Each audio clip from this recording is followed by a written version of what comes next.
Jeudi soir, le bataillon de fusiliers marins français qui assure la sécurité de la base de sous-marins à l'île Longue a tiré à plusieurs reprises après que des drones ont survolé la zone.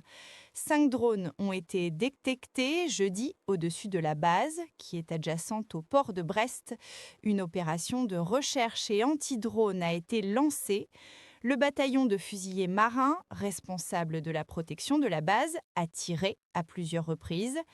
Ces drones étaient de petits modèles, non armés, opérant en dehors d'un contexte militaire, a déclaré le commandant Guillaume Leral, porte-parole du préfet maritime de l'Atlantique. Il a également précisé que l'infrastructure sensible de la base n'était pas menacée.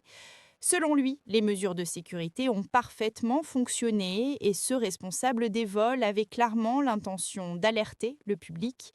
Les conditions d'éclairage étaient particulièrement bonnes jeudi soir au-dessus du port de Brest en raison de la pleine lune et de son orbite proche de la Terre, un événement fréquent connu sous le nom de superlune.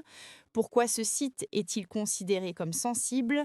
Un bastion de la dissuasion nucléaire française, la base de l'île Longue est protégée par 120 gendarmes marins qui travaillent en coordination avec l'infanterie de marine.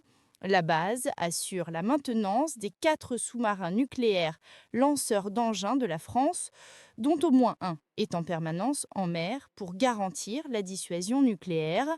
Les vols de drones dans cette zone sont interdits et rares, mais il existe des précédents. Dans la nuit du 17 au 18 novembre, un vol a été signalé au-dessus de la presqu'île de Crozon, qui inclut l'île Longue, mais sans survoler aucune zone militaire. La ministre des Armées Catherine Vautran s'est exprimée devant la presse ce vendredi.